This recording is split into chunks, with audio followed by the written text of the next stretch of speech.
Bonjour à tous et bienvenue dans Smart Patrimoine. Smart Patrimoine, l'émission qui vous accompagne dans la gestion de vos finances personnelles, mais l'émission qui décrypte également avec vous les enjeux et les actualités du secteur de la gestion de patrimoine. Une émission que vous pouvez retrouver tous les jours sur Smart for Change, sur les réseaux sociaux de Smart for Change. Et bien sûr, vous pouvez nous écouter en podcast sur toutes les plateformes de podcast. Au sommaire de cette édition, nous commencerons tout d'abord avec l'écho des cryptos, le rendez-vous dédié aux cryptoactifs ou crypto-monnaies de Smart Patrimoine.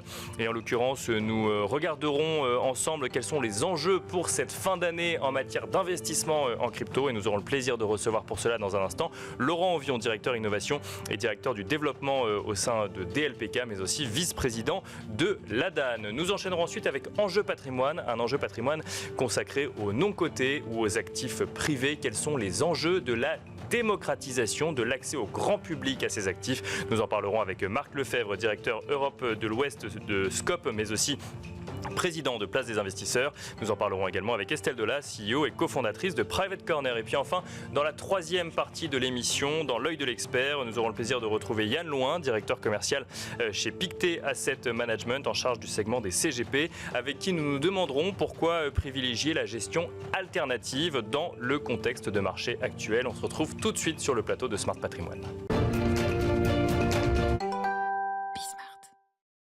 Et c'est parti pour l'écho des cryptos, le rendez-vous dédié aux crypto-monnaies ou aux crypto-actifs de Smart Patrimoine. Et nous allons tenter de comprendre ensemble quels sont les enjeux en matière d'investissement crypto pour la fin de l'année, mais quels sont les enjeux pour le secteur pour la fin de l'année et aussi pour le début d'année prochaine où un grand changement juridique du nom de MiCA arrive. Pour en parler, nous avons le plaisir de recevoir sur le plateau de Smart Patrimoine Laurent Anvion. Bonjour Laurent Anvion. Bonjour Nicolas. Bienvenue sur le plateau de Smart Patrimoine. Vous êtes directeur innovation et directeur du développement au sein de DLPK. Vous êtes également vice-président de l'ADAN.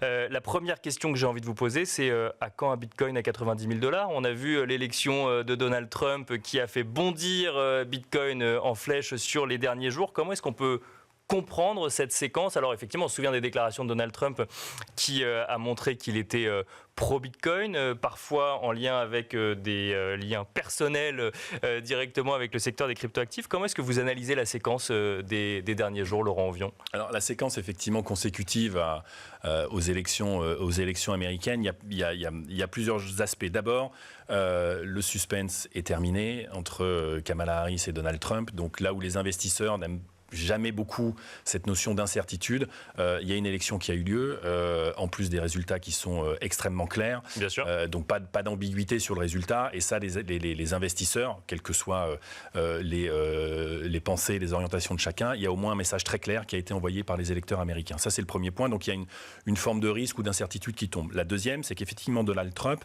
à la fois dans sa campagne, et on va le voir dans son entourage, a effectivement eu des messages à destination de l'écosystème crypto assez forts. On peut néanmoins il a changé d'avis d'ailleurs par rapport à... il a changé d'avis par rapport à son premier mandat. Bien sûr. Il a effectivement complètement changé d'avis, retourné sa veste.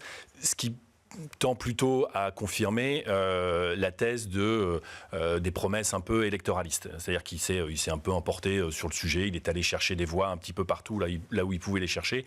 Et comme les Américains votent de manière très individualiste, c'est vrai qu'aller draguer, entre guillemets, l'écosystème crypto et les détenteurs de crypto, c'était plutôt une bonne stratégie de la part de Donald Trump. Une fois qu'on a passé petit peu, ça veut dire quoi? Ça veut dire qu'il faut faire attention pour la suite sur un emballement potentiel. Alors, il faut surtout regarder un petit peu plus loin que ça. Ça, c'est vraiment on va dire la première couche. La deuxième couche, c'est qu'il faut regarder l'entourage direct de Donald Trump. Dans cet entourage, le vice-président J.D. Vance a toujours été pro-crypto. Dans ses conseillers les plus en vue, les plus médiatiques, Elon Musk, qui a toujours été pro-crypto. Parmi ses premiers conseillers, et notamment une personne qui est pressentie pour remplacer Gensler à la tête de la SEC, le gendarme boursier américain, c'est quelqu'un qui est également pro-crypto. Et si on va un petit peu plus loin, c'est-à-dire si on regarde les élections au Sénat et à la Chambre des représentants, énormément d'élus et de candidats ou de candidates qui portaient sous étiquette démocrate ou sous étiquette républicain, qui portaient des messages plutôt pro-crypto historiquement, ont été également élus. Ça veut dire qu'on a vraiment un paysage politique américain là qui était plutôt hostile aux cryptos, avec un gendarme boursier qui était extrêmement attentif et qui avait quand même plutôt tendance à taper fort avec le bâton sur les différents acteurs, où là il y a un changement complet de paradigme pour l'ensemble des acteurs. Donc ça veut dire qu'on a la plus grande puissance économique mondiale qui va, je ne vais pas dire lâcher les chevaux sur les cryptos, parce qu'on restera très cadré, mais en tout cas, il y a une volonté de faire avancer les choses. Qu'est-ce que ça pourrait changer concrètement? Parce que vous l'avez rappelé, effectivement, l'environnement réglementaire était plutôt à regarder les cryptos de très près aux États-Unis, mais plutôt effectivement pour les contrôler. Il n'empêche que les plateformes crypto existent, que les ETF Bitcoin ont réussi à émerger. Quel impact ça pourrait avoir pour l'écosystème crypto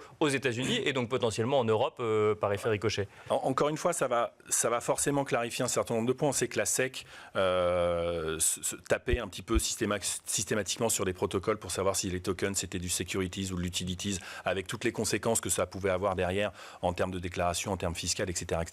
Là, on part du principe. Mais ça faciliterait le développement de projets, par exemple. Ça va faciliter le développement de projets et surtout, ça va assainir un certain nombre de situations. C'est-à-dire que pour les acteurs crypto qui avaient un peu une épée de Damoclès au-dessus de la tête, on pense à XRP, on pense à Coinbase, on pense à ces acteurs-là, ça va supprimer cet élément-là et surtout beaucoup d'acteurs, et là il faut qu'on fasse un petit peu attention en Europe, beaucoup d'acteurs américains nous disaient l'avantage en Europe c'est qu'il y a un cadre clair. Il y a des règles qui ont été fixées pour l'ensemble. On en parlera avec Mika. Et il disait un peu à contrario, aux États-Unis, on fait un truc, on nous dit allez-y, on vous regarde, et puis 2 ans, 3 ans après, on peut se faire taper dessus. Là, si on nous dit allez-y, on vous regarde, sans la crainte de se faire taper dessus, on sait qu'on a une économie et des acteurs qui peuvent frapper très très fort sur les différents marchés crypto qui existent. Et donc, ça peut effectivement fortement développer l'écosystème. Alors justement, en Europe, on a un cadre réglementaire clair qui rentre en vigueur à partir du 1er janvier 2025, qui s'appelle Mika. On en a beaucoup parlé lorsqu'il y avait des échanges, notamment au sein de l'Union européenne, à propos de ce règlement. Aujourd'hui, il existe. Si on devait définir un enjeu pour la fin de l'année sur l'écosystème crypto, c'est celui-là, c'est l'entrée en application, la mise aux normes quelque part vis-à-vis du règlement Mika. Ouais, c'est clairement ça, parce que ça. Alors, il faut bien comprendre qu'en termes de calendrier, ça rentre en vigueur au 1er janvier 2025. Les acteurs ont jusqu'au 30 juin 2026, donc ont 18 mois. Alors en fait, ça fait déjà 2 ans et demi, 3 ans qu'ils se préparent, mais il leur restera 18 mois pour se mettre en conformité avec Mika et donc passer les différents agréments et obtenir l'autorisation de continuer leurs activités. Ça veut dire plusieurs choses. Ça veut dire que déjà, pour un certain nombre d'acteurs, ce ne sera pas possible de se mettre aux normes parce que le coût en ressources, le coût financier, le delta technique est trop important par rapport à la situation de certains acteurs. Donc ça veut dire qu'il va y avoir une forme de concentration des différents acteurs pour pouvoir continuer à servir les clients et assurer. Ça, c'est le premier point. Pour les acteurs, et il y en a, Dieu merci, en France, qui ont les reins suffisamment solides et qui peuvent y arriver,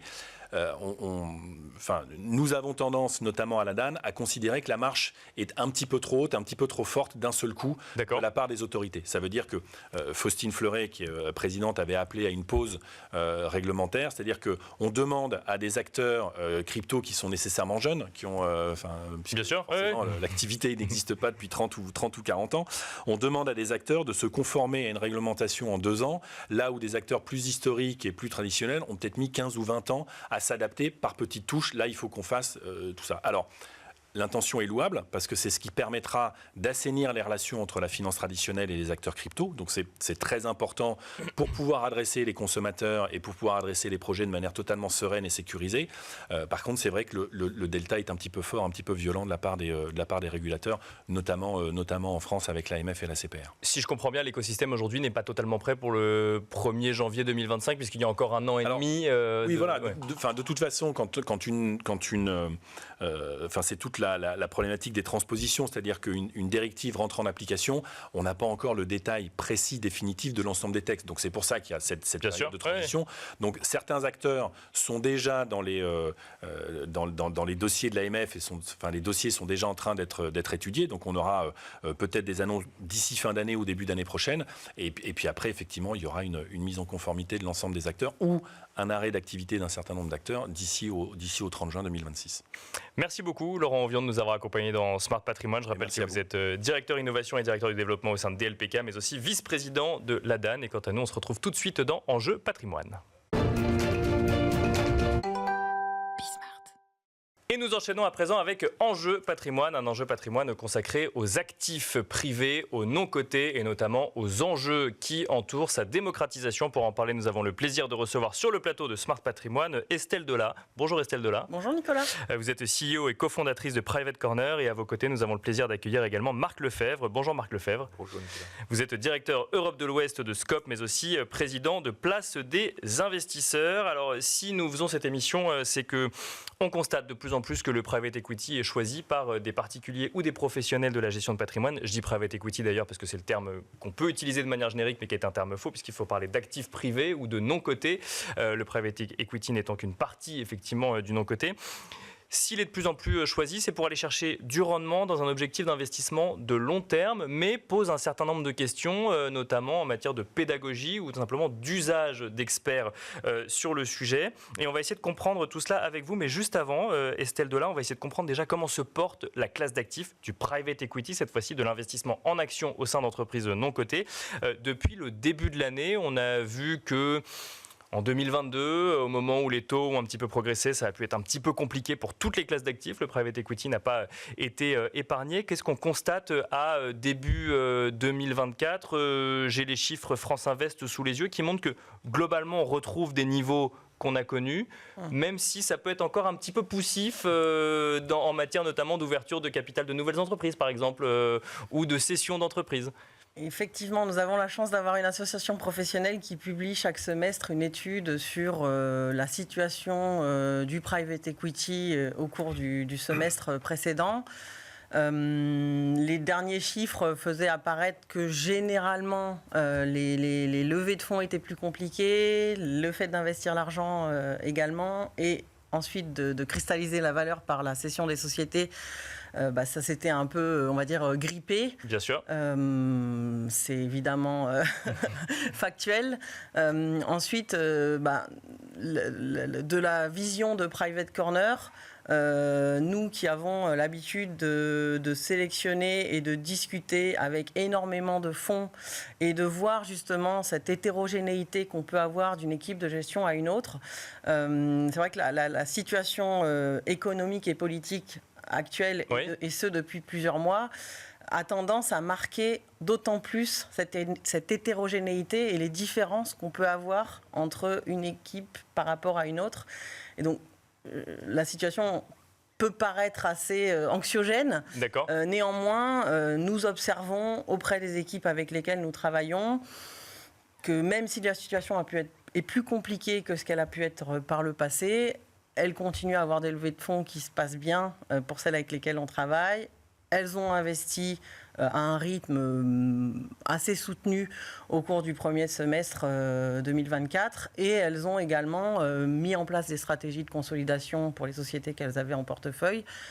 Et elles ont réussi à en céder également certaines. Donc, c'est vrai que vous dites, c'est que derrière des chiffres globaux, il y a finalement des réalités très différentes et des acteurs qui tirent leur épingle du jeu de manière très différente, c'est ça ? Tout à fait. D'où la nécessité aussi, quand on est conseiller en gestion de patrimoine, family office ou banque privée, de s'appuyer sur des plateformes comme Private Corner ou d'autres pour justement avoir cette granularité dans l'analyse et accéder à des données qui sont finement analysées pour pouvoir justement sélectionner des stratégies avec un risque-rendement le plus équilibré qui soit pour ses clients finaux. Marc Lefebvre, ça pose une vraie question. C'est vrai qu'on évoque beaucoup l'idée d'aller investir en private equity, oui, en nos côtés pour aller chercher les opportunités proposées. Mais derrière, il y a ce sujet de sélection quand même, de sélectivité précise pour aller chercher les bons dossiers quelque part. Oui, donc là effectivement, dans un maquis qui est aujourd'hui pas toujours très transparent,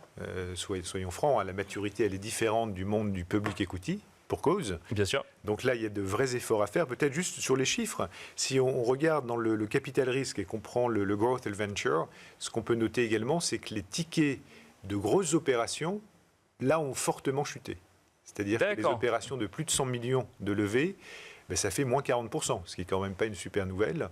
En revanche, effectivement, sur le nombre d'opérations, ça continue. Mais les grosses opérations fait que globalement, en tout cas sur le capital risque pur, on est à peu près à moins 12%. Ça, c'est à Q3, year to date. Ça, c'est les chiffres d'EY, qui est mon ancien employeur. D'accord. Ouais. En revanche, la France se défend puisqu'on est toujours deuxième en Europe. C'est intéressant d'avoir une vision pan-européenne. Les premiers, c'est toujours le UK. Alors, c'est plus l'Europe, mais en tout cas, hors continent. C'est l'Europe, c'est pas l'Union européenne. C'est l'Europe, tout à fait, mais pas continentale. Donc, c'est x2. Hein. Le Royaume-Uni, c'est à peu près 11 milliards. La France, 5,7 milliards. Les Allemands, 5,6 milliards. Donc, on est tout juste deuxième. D'accord. Mais c'est intéressant de voir qu'effectivement, la reprise est là. Après, sur les valorisations des sociétés, à l'achat et à la revente, là, il y a eu effectivement un peu les montagnes russes. C'est ce que vous disiez. Hein. On était après 12 fois l'EBITDA. Maintenant, on est tombé à 10, puis c'est en train de légèrement monter. Donc, Mais alors, quelle question ça pose, Marc Lefebvre, pour les investisseurs particuliers? On parle ici de démocratisation du private equity. On peut même faire la distinction entre démocratisation et retailisation. Effectivement, est-ce qu'on s'adresse à tout le monde au sein d'une assurance vie ou est-ce qu'on s'adresse à des clients qui ont les moyens de mettre des tickets de l'ordre de 100 000 euros, par exemple? On peut se poser la question, mais la question est... quel impact ce contexte économique peut avoir dans le cadre de recherche d'investissement particulier? Alors, il est vrai qu'aujourd'hui, on parle de véritable démocratisation. C'est d'ailleurs la raison d'être de Place des investisseurs que je préside, comme vous le rappeliez. En fait, notre rôle, c'est de placer les citoyennes et les citoyens au cœur du financement de l'économie. Bien sûr, et des transformations du monde. Et le financement de l'économie, on pense assez naturellement au public equity, donc les actions. Mais non, il y a le private equity. Et la très bonne nouvelle, nous, on a souhaité être présents sur toutes les classes d'actifs. La très bonne nouvelle, c'est que la loi Pacte a été le premier acte. Le deuxième acte, c'est la loi Industrie verte, où nous allons tous, selon notre profil d'investisseur, avoir du private equity automatiquement ou volontairement dans nos assurances vie. Et c'est très bien. Parce que concrètement, quand on est investisseur particulier et qu'on s'intéresse un petit peu à la classe d'actifs, quelles sont les questions qu'on doit se poser? Quels sont les points d'alerte, les opportunités à aller chercher? Alors aujourd'hui, mais je laisserai Estelle, c'est encore plus au cœur de son sujet, mais on voit ces clients qui ont des tickets assez élevés, puisqu'aujourd'hui, ce à quoi on pense, c'est 100 000 euros. Certains descendent à 10 000 euros. Si on prend BPI, la Banque publique d'investissement, on tombe même à 500 euros avec leurs nouveaux fonds. Donc on voit une diversité. Nous, ce qu'on veut, c'est démocratiser cette classe d'actifs. Donc effectivement, il va falloir baisser les niveaux. D'accord. Pour X raisons, aujourd'hui, ça reste encore élevé. C'est plutôt des investisseurs avertis. N'oublions pas que le private equity en France, c'est moins de 0,1% du patrimoine des Français versus près d'un quart aux États-Unis. D'accord. Donc là, il y a une croissance phénoménal qui peut se dérouler. Et on en parlait dans l'antichambre avec Estelle. Schwarzman, donc le patron de Blackstone, rappelait dans un IPEM, qui est la foire du private equity depuis des années maintenant, rappelait que cette industrie ne pourrait croître qu'avec le flux retail. D'accord. Parce que les institutionnels sont très équipés. Donc, effectivement, il est important. La croissance, maintenant, on va la chercher du côté des particuliers. Donc, on était en B2B, maintenant B2C. B2B2C. Voilà. Estelle Dola, même question. Qu'est-ce qu'il faut regarder? Quelles sont les questions qu'il faut se poser? Encore tout de suite, toujours dans cette idée de... Alors, effectivement, j'ai noté le moins de 0,1%. Donc, il y a encore une grande marge de manœuvre et donc, effectivement, des possibilités de levée importantes pour le secteur du private equity. Mais quand on est investisseur particulier, qu'on est intéressé par cette idée d'aller vers le non-coté, on peut être un petit peu perdu. Quelles sont les questions qu'il faut se poser quand on regarde effectivement que la classe d'actifs n'échappe pas au contexte économique actuel? Alors c'est vrai que cette classe d'actifs a fait couler beaucoup d'encre cette année, et notamment du fait du deuxième acte de la loi Industrie verte. Bien sûr. Les particuliers sont globalement abreuvés d'énormément d'informations au sein desquelles il est, je pense, assez compliqué de tirer son épingle du jeu et de tirer finalement des enseignements quand on est seul. Donc le premier réflexe, je dirais, c'est de se faire accompagner par un professionnel de la gestion de patrimoine ou de fortune pour justement avoir un expert, un professionnel qui se fasse le lien entre son client et différentes optionnalités, différentes stratégies qu'il va pouvoir avoir dans le cadre de la diversification de son patrimoine sur les actifs privés. Puisqu'effectivement, selon le profil de risque de l'investisseur, son appétit au risque, son horizon d'investissement, sa situation personnelle, professionnelle, familiale, il y a tout un tas de facteurs à avoir en tête pour accompagner et donner le conseil adéquat à son client, justement. Soit il va se diriger sur un fonds accessible à partir de 500 €, 10 000 €, appelé au premier jour, ou à contrario, ça va être un client patrimonial qui va être en capacité à investir des sommes plus importantes à partir de 100 000 €. Et, il y a une profondeur de marché équivalente voilà. au côté aujourd'hui, il faut le rappeler. L'offre est très importante. Le marché manque encore de maturité parce qu'il reste naissant en Europe, comme vient de le préciser Marc.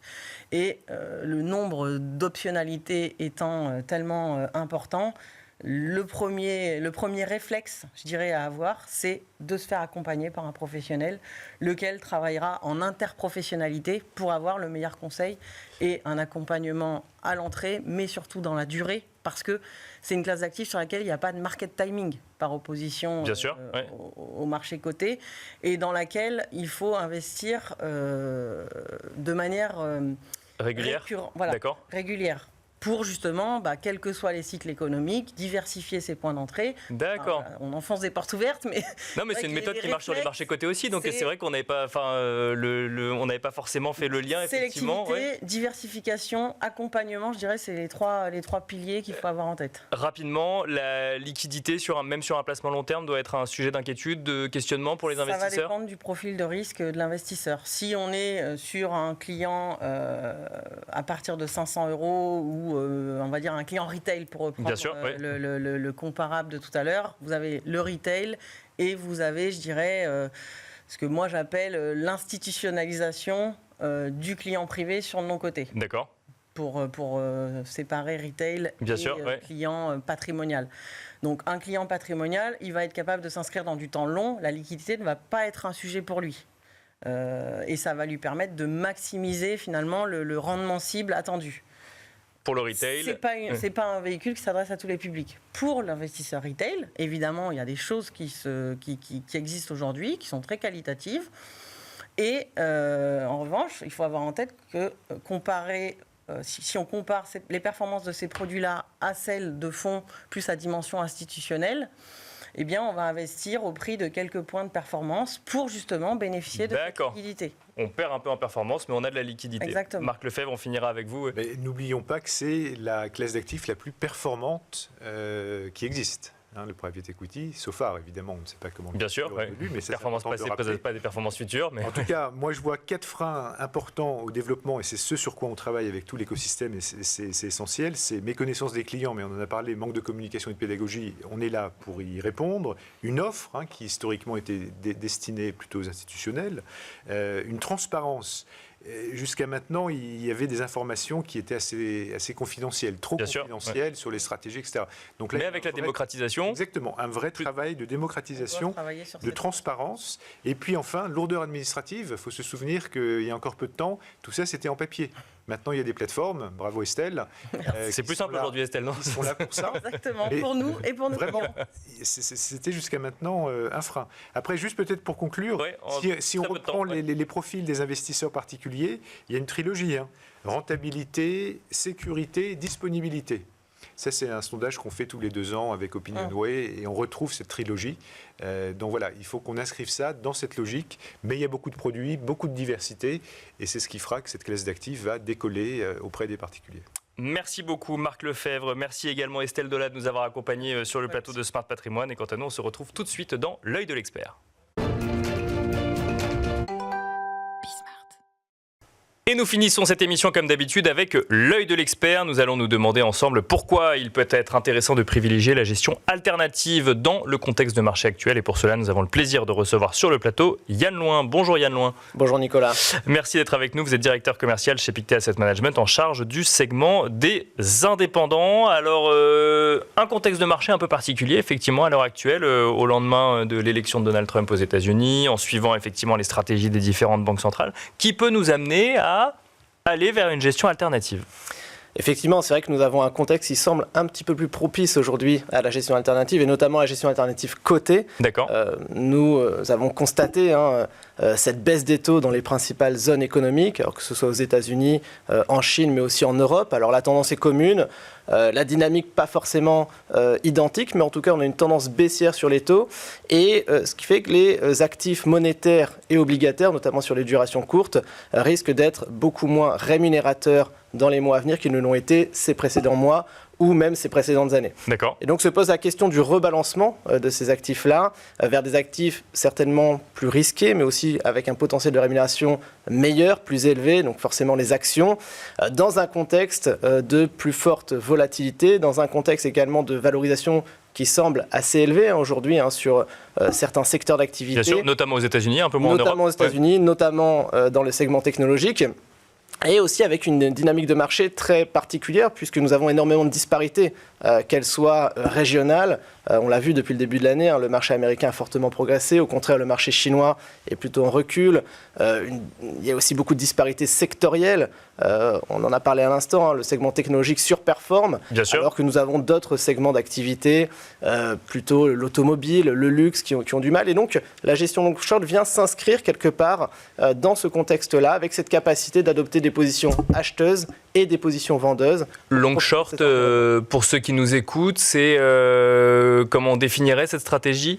C'est un mot un petit peu barbare pour une stratégie finalement qui est assez simple, en tout cas sur le long short action, c'est-à-dire que nous allons adopter des positions acheteuses sur des titres, des indices, des segments, et puis nous allons contrebalancer ces positions-là par des positions vendeuses, également sur des titres ou des indices, avec un objectif d'optimisation du couple rendement-risque et avec un positionnement marché qui est assez faible lorsque nous équilibrons les deux positions. L'idée, c'est véritablement de participer à la croissance du marché, de minimiser quelque part ce coût d'opportunité de ne pas être investi sur les marchés, avec cette capacité également à réduire les risques de baisse et à réduire également ce qu'on appelle le risque de drawdown, c'est-à-dire de baisse lorsque les marchés sont en délicatesse.